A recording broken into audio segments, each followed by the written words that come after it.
ที่บางงามของเจ้าบ้านเรื่องขยะเรื่องเน่าเรื่องเหม็นเรื่องโอเรื่องตุอย่าเอามาเล่าอย่าเอามาอู้อย่าเอามาแย่เอามายุอย่าเอามายุยงถ้าเมื่อคนในครอบครัวของเฮาร้าวฉานแตกแยกกันควรสงบสติอารมณ์อย่าไปยุ่งของเรื่องของคนอื่นไม่ใช่เรื่องของตัวไม่ต้องไปควักขี้หูถามหาฉะนั้นคนในครอบครัวถ้าบ่มีการให้อภัยพิษและบ่กึศที่จะลืมซึ่งความหลังจะหาสามัคคีในครอบครัวลำบากจังความพลาดพลั้งย่อมมีทั่วทุกตัวคนอันนี้นำมาเอื้อนเจริญพรญาติโยมสาธุชนนำไปพิจารณาสองข้อนี้ก็ถือว่านักหนาพอสมควรทั้งวัดทั้งบ้านทั้งโรงเรียนทั้งหน่วยงานราชการราชกิจไฟในก็อย่านำออกไฟนอกก็อย่านำเข้าจะทำให้เดือดร้อนวุ่นวายมาได้บ่มีประโยชน์อันใดที่จะทำให้การอยู่ร่วมกันมีความสุขทีนี้เฮาอยู่ในสังคมญาติโยมเฮาอยู่กับคนกับมนุษย์เฮาอยู่กับคนมันถึงยุ่งถึงหัวถึงใต้หารคนยุ่งกับเฮาอยู่กับมนุษย์คนที่รู้หน้าที่มนุษย์คือผู้รู้หน้าที่คนคือพวกที่วุ่นวายยุ่งเหยิงนะการอยู่กับคนมาได้พัฒนาเป็นมนุษย์เพราะว่ามาได้เพราะเฮามีอย่างที่ซ่อนอยู่ในใจสิ่งที่ซ่อนอยู่คือเฮาบ่จริงใจต่อคนที่อยู่กับเฮากิจกรรมเป็นห้องว่ากิจกรรมกระจกเพื่อเอาใจเขามาใส่ใจเฮาจะอยู่กับคนได้ก็ต่อเมื่อเฮาบริสุทธิ์ใจเมื่อเฮาฮู้ว่าเขากับเฮาบ่ได้แปลกแยกแตกกันเฮาก็คือหนึ่งเดียวความแปลกแยกแตกต่างก็คือมายาภาพไผที่มีอะหยังซ่อนอยู่ในใจจะส่งผลถึงดวงตาพอตาก็รู้ใจเพราะดวงตาเป็นหน้าต่างของดวงใจดวงตาแสดงออกมาอย่างใดก็บอกว่าความรู้สึกของคนนั้นได้เลยถ้าดวงตาคนที่มีความสุขกับคนที่มีความทุกข์แววตาย่อมแตกต่างกันคนที่โกหกก็คือคนที่จริงใจแววตาจะสะท้อนออกมาให้หันได้ชัดเจนถ้าท่านอยากจะรู้ว่าเพื่อนร่วมงานมีความสุขก่อท่านลองซบตาดูพ่องเราจะสัมผัสได้ถึงความรู้สึกของดวงตาทีนี้ญาติโยมสาธุชนโดยเฉพาะท่านที่มีผู้ร่วมงานหรือผู้ใต้บังคับบัญชาเพิ่นบอกว่าการเติบโตของลูกน้องตามจิตวิทยาเติบโตท่ามกลางการดุด่าคนนั้นจะกลายเป็นคนหยาบคายเติบโตท่ามกลางการติเตียนคนนั้นจะกลายเป็นคนบ่อยากทำดีเติบโตท่ามกลางความมุ่งร้ายคนนั้นจะกลายเป็นคนโหดเหี้ยมเติบโตท่ามกลางสาบแจ้งด่าเจ้าด่าแรงเนาะเป็นมึงกูคิงคนนั้นก็จะเลวร้ายมันกดดันหรอเติบโตท่ามกลางความบีบคั้นคนนั้นจะกลายเป็นมองโลกในแง่ร้ายเติบโตท่ามกลางการแย่งจริงดีจริงเด่นกลัวเหลืออิจฉาริษยาคนนั้นก็จะกลายเป็นคนใจแคบเติบโตท่ามกลางการดิ้นรนกวัดแกว่งแสวงหาคนนั้นจะแข็งแกร่งแต่ไม่แข็งกระด้างเป็นคนสู้หนักก็เอาเบาก็สู้ลำบากก็ทน เติบโตในท่ามกลางโอกาสแกล้งหันแกล้งนี่ยิ้วแย่เพิ่นฮ้องว่าโดนกันแกล้งมาตั้งแต่น้อยๆเนาะคนนั้นจะเป็นคนขี้ระแวงเติบโตในท่ามกลางการล้อเลียนจะกลายเป็นคนขี้อายเพิ่นฮ้องว่าแซวสมัยนี้เพิ่นฮ้องว่าแซวคนแซวกันเอาเมียคิงเนาะป้อมปันตาดีพอผัวมึงแล้วพอหัวยังสะกดใบใจแล้วอย่าว่าทำนองนั้นทำนองนี้อันนี้จะกลายเป็นคนขี้อายเพราะถูกล้อเลียน เติบโตในท่ามกลางความกลัวคนนั้นจะกลายเป็นคนขาดเหตุขาดผลมามืดมาค่ำมาก็กลัวละไปไหนลงเฮือนไปไหนเนี่ยอยู่คนเดียวก็กลัวเสียงซบแซบเอาล่ะยอกคนว่านะคนเมืองเพิ่นว่ายอกเติบโตท่ามกลางการหลอกลวงจุไล่อาจจะกลายเป็นคนเจ้าอารมณ์เติบโตในท่ามกลางการประคบประงมคนนั้นจะเป็นคนที่ว่าเป็นคนขี้แยเป็นคนที่บ่านักก็บ่เอาเผาก็บ่สู้ถึงการห้ามการเฮียนนะเพราะฉะนั้นคนเหล่านี้นักก็บ่เอาเบาก็บ่สู้เติบโตท่ามกลางการตัวใจล่ำไปอย่างเพิ่นว่าอันตมาภาพเคยบอกว่าครอบครัวใดเลี้ยงลูกคือเป็นขี้ข้าพ่อแม่สุขสบายคุ้มเท่าตายครอบครัวใดเลี้ยงลูกคือเป็นเจ้าเป็นนายพ่อแม่ตุกกุ้มเท่าตายนะเพิ่นว่าแบบนี้เพราะตัวใจหรอตัวใจเอาแต่ใจตนเองว่าได้ก็จะเนี้ยอันนั้นจะเนี้ยย่อเนี้ยหาตุบรับตืบหอตืบเฮียนบุบหอบุบเงินบุบเข้าทำลายของอันเนี้ยเป็นเรื่องที่ผิดมาจากพ่อจากแม่พ่อแม่แบบบ่พ่อเป็นแม่แบบพ่อเป็นพ่อแบบแม่เป็นแม่แบบนะมันก็เลยเป็นอย่างเงี้ยเติบโตในท่ามกลางความสงบจะกลายเป็นคนสุขุมเยือกเย็นนะเติบโตท่ามกลางการอธิบายให้เข้าใจ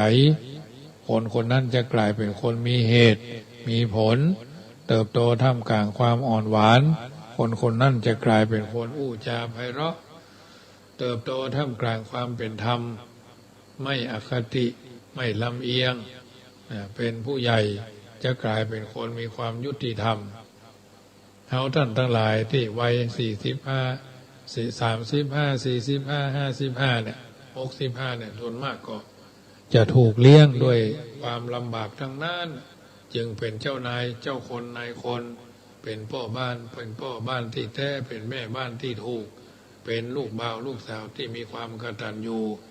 โดยบ่ได้มีเสี่ยมมีสอนอย่างนักหนาการศึกษาเฮาแต่ก่อนก็สูงสุดก็มศ5ม8นะลั่นลงไปก็มศ5ป7เนี่ยรุ่นเนี้ยเป็นคนที่มีวิจารณญาณวิสัยทัศน์กว้างไกลมีความเป็นธรรมอยู่ในใจนะดีกว่าด็อกเตอร์รุ่นใหม่ๆนะด็อกเตอร์รุ่นใหม่ๆก็ยังว่านะไม่ใช่ว่าฉลาดเสมอไปนะจะกลายเป็นคนมีความยุติธรรมในตัวถ้าคนใดเติบโตในท่ามกลางการเอื้ออภัยจะกลายเป็นคนมีเมตตาคนใดเติบโตในท่ามกลางความเป็นกันเองจะกลายเป็นคนมีมาฮักพวกฮักพ้องฮักหมู่ฮักจุ้มนะเจ้าหมู่เนาะเติบโตในท่ามกลางการคือกำลังใจจะกลายเป็นคนเชื่อมั่นในตัวเก่า เติบโตท่ามกลางการอดทนจะกลายเป็นคนมีความเพียรเติบโตท่ามกลางการถูกยกย่องจะกลายเป็นคนบ่ชอบทำชั่วเติบโตท่ามกลางความฮักแบบเคารพนับถือนะฮักไม่ใช่หึงหวงจะกลายเป็นคนมองโลกในแง่ดีสามัคคีจะยั่งยืนชีวิตจะราบรื่นเพราะมีพื้นการศึกษาดีสรุปว่าหัวหน้าบ้านหัวหน้างานหัวหน้าครอบครัวหัวหน้าวัดควรต้องศึกษาจิตวิทยาในการบริหารคนยากที่สุดที่จะคือดีตามใจมันเหมือนเลี้ยงหมูหมากาไก่เป็ดควายหมูหมาอื่นๆนี่มันถ้าห้องมันกินข้าวมันก็ไปละคนเท่านี้ได้กินเดือดได้กินอิ่มก็เดือดมาได้กินอิ่มก็เดือดนะมันมีเมืองพอด้วยซ้ำไปเพราะฉะนั้นองค์กรจะมีความสุขวัดจะมีความสุขครอบครัวจะมีความสุขหมู่บ้านจะมีความสุขเพราะจิตวิทยามีความสำคัญมากในการบริหารงานการบริหารคนบริหารชีวิตนะทีนี้ยุทธวิธีปฏิบัติตัวเฮาคือคนอื่นอยากจะร่วมงาน1มีอารมณ์คือมั่นคงอารมณ์เสมอต้นเสมอปลาย 2. มีความเป็นประชาธิปไตยเคารพในสิทธิของคนอื่นมีความยุติธรรมบ่ก้าวย่างบ่ก้าวร่วงบ่ยุ่งเรื่องคนอื่น 3. มีความรับผิดชอบสูงหันประโยชน์ส่วนรวมเป็นที่หนึ่ง 4. มีความมุ่งมั่นที่จะทำให้สำเร็จขยันในการทำงานบ่มีอย่างที่เฮาทำบ่ได้ 4. บ่จู้จี้จุกจิกเจ้าระเบียบเจ้ระเบียบเกินไปคุยกันด้วยเหตุด้วยผลบ่ใช้อารมณ์ตัดสิน 6. บ่เป็นคนดูถูกดูหมิ่นคนอื่นคนดูถูกทุกคนมีความสามารถและมีดีทั้งนั้น 7. มีความสุภาพอ่อนโยนเมตตามี 5S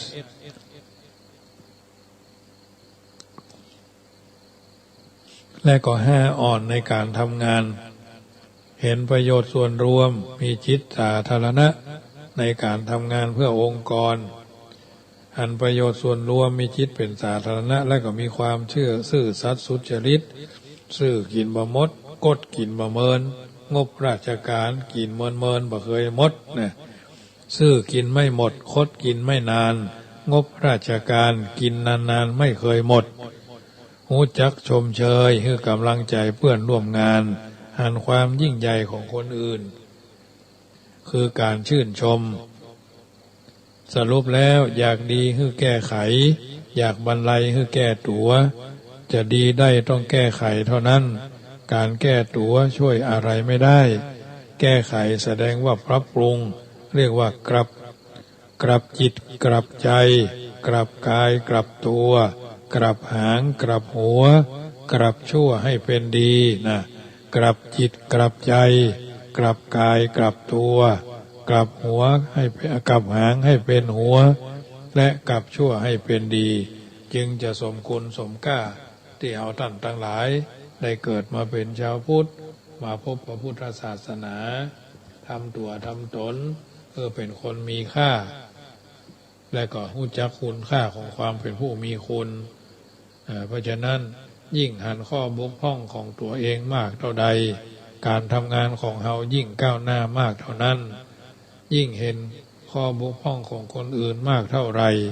การทำงานของเฮายิ่งถอยหลังมากเท่านั้นนะเป็นวลีคำกล่าวที่ท่านมีกอดเอาไว้การเชื่อมชีวิตคือมีความสุขโดยการกอดเพราะความรักมันคือเกิดเพราะความรักมันให้มากเป็นสิ่งเล็กๆที่เรียกว่ารักแบบเคารพนับถือเพราะฉะนั้นยิ่งเห็นข้อบกพร่องของคนอื่นมากเท่าไรยิ่งเห็นความบกพร่องของตนเองมากเท่าไร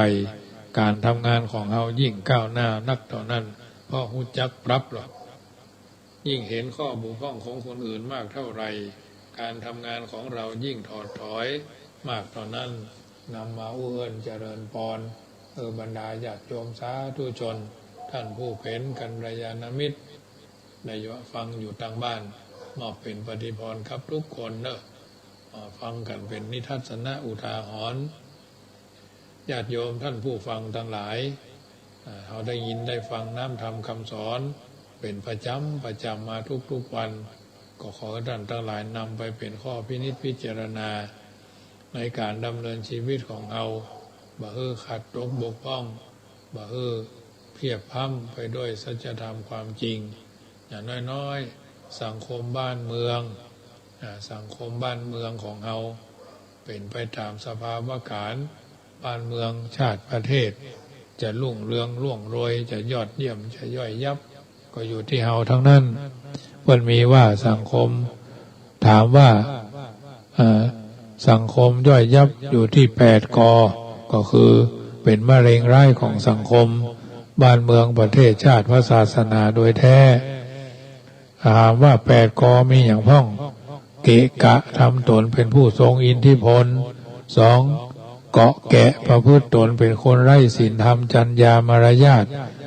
ก่อกวนเป็นคนที่มีตนมีเป็นอันธพาลกีดกันประพฤติตนเป็นคนหมู่มารเพื่อนเขาว่าขวางบ้านขวางเมืองกันแกล้งชอบยุฮือรำตำให้รั่วมีปกติใส่ร้ายป้ายสี บ่มีแปลงใส่บ่ใหญ่แปลงเอาเกลี้ยวกราดมีนิสัยมุทะรุมุดันเจ้าอารมณ์อีโก้จัดมานะทิฏฐิแรงกล้าโกรธเกลียดก็เป็นคนเจ้าอารมณ์ถือโทสะจริตโกรธคือโง่โมโหคือบ้าไม่โกรธดีกว่าไม่บ้าไม่โง่นั่นน่ะกอบโกยจะเป็นคนสายตาสั้นพออย่างคือสายตายาวประพฤติทรยศกับคนนั้นคนนี้โกงกินมีปกติทุจริตคอร์รัปชันช่อราชบังหลวงเป็นคนใจไม่ซื่อมือไม่สะอาดไม่ควรจะมีในสังคมปัจจุบันเพราะฉะนั้นไตร่ตรองไว้เสมอว่ายักยอกของสงฆ์ผู้ทรงพจน์อาศัยยศอำนาจวาสนาแจกลูกแจกเมียเลี้ยงชีวามรณาไปเป็นเปรตทั้งวงการทั้งวงวานเล่าไว้เป็นเครื่องประเทืองจิตเหมือนสะกิดหัวใจผู้ได้อ่านอันสมบัติชาติศาสนาอย่าพ่องพานเดี๋ยววายปราณจะเป็นเปรตจะโทษใครฉะนั้นญาติโยมผู้ใหญ่ต้องโชว์ดีอย่าโชว์ชั่วผู้ใหญ่ต้องโชว์ฉลาดอย่าโชว์โง่ผู้ใหญ่ต้องโชว์สร้างสรรค์อย่าโชว์ทำลายผู้ใหญ่ต้องโชว์พัฒนาอย่าโชว์หายนะผู้ใหญ่ต้องใช้ฝีมือมิใช่โชว์ฝีปากโอกาสจะเป็นเศรษฐีมีได้ไม่ทุกคนแต่โอกาสที่จะเป็นคนดีมีได้ทุกคนนักบวชถ้าบวชแต่กายใจไม่บวชก็ตกนรกได้คฤหัสถ์แม้ไม่ได้บวชกายแต่ใจบวชก็ไปนิพพานได้เหมือนกันรายการเสียงธรรมก่อนรับตามาถึงช่วงสุดท้ายก่อนนำรายการจากท่านไปขอบอกเจริญพรเนอะมีข่าวประชาสัมพันธ์เข้ามาวันที่19เชิญร่วมทำบุญทอดพระป่าสมทบทุนปูกระเบื้องอาคารศาลาบำเพ็ญบารมีธรรมของสำนักสงฆ์ห้วยเขียงตำบลแม่วินอำเภอแม่วางในท่านพระอาจารย์ทรงวุฒิในส่วนของธรรมาภาพพระเจ้าประสงค์จัดรายการตั้งกองบุญกองกุศลเอาไว้999กล่องละ99 บาทสมทบทุนกันได้เนอะวันที่12เชิญร่วมทำบุญปลูกป่าณวัดดอยกูตำบลบ้านกาดอำเภอแม่วินอำเภอแม่วางจังหวัดเชียงใหม่ในชมรมผู้สูงอายุตำบลบ้านกาดชมรมกำนันผู้สูงชมรมกำนันผู้ใหญ่บ้านตำบลบ้านกาดในสำนักสงฆ์ตำบลบ้านกาดมีหลวงพ่อพระครูสุทธิญาณรังสีเป็นต้นเป็นประธานจะมีการพิธีบวชป่าเพื่อเป็นการอนุรักษ์ป่าชุมชนดอยกูเป็นรมณียสถานเป็นวัดเก่าเมืองเดิมเป็นที่สิ่งสถิตปฏิสถานของขุนวินเนาะขุนวาง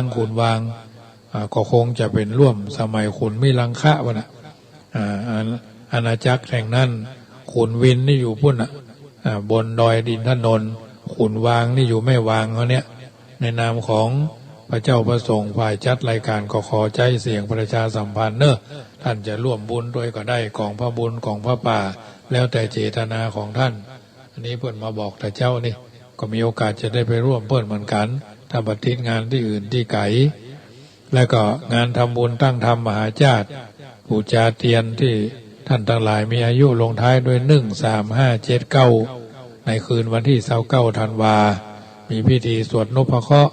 พระเจ้าประสงค์9 รูปมีญาติโยมทยอยกันแจ้งชื่อนามสกุลวันเกิดเดือนเกิดปีเกิดลงท้ายด้วย1ด้วย3ด้วย5ด้วย7ด้วย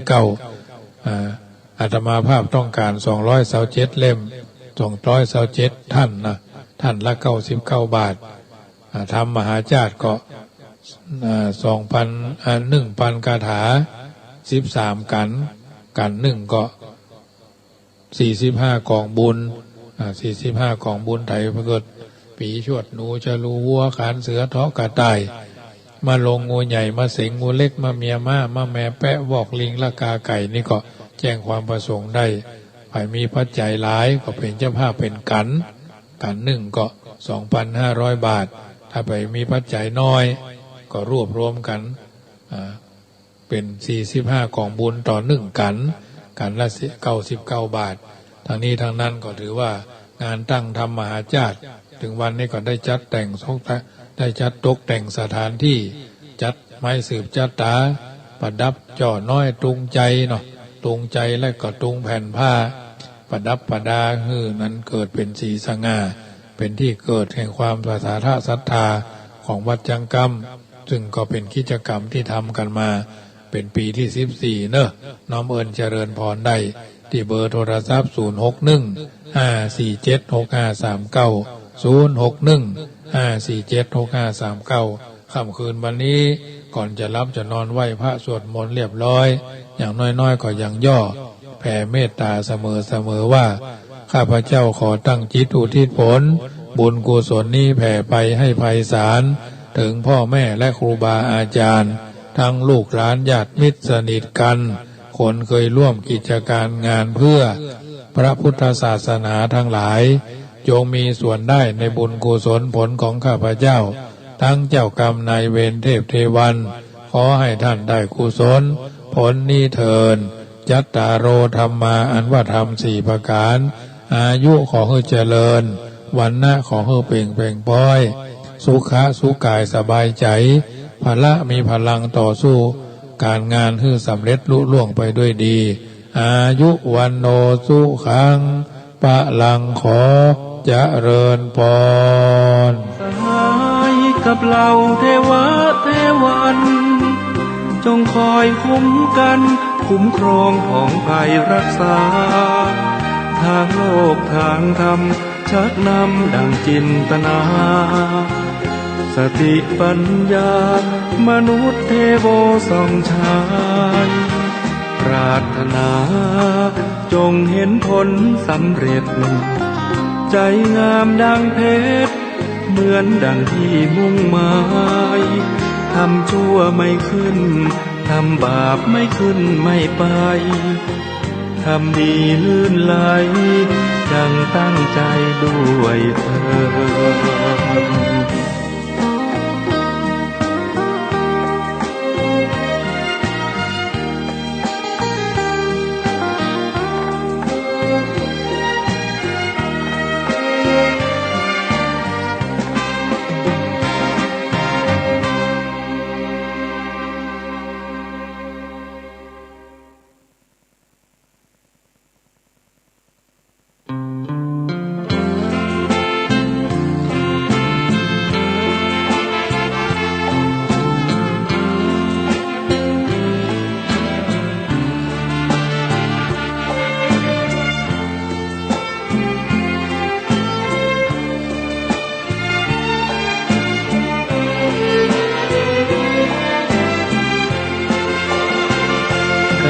เกิดเป็นทุกข์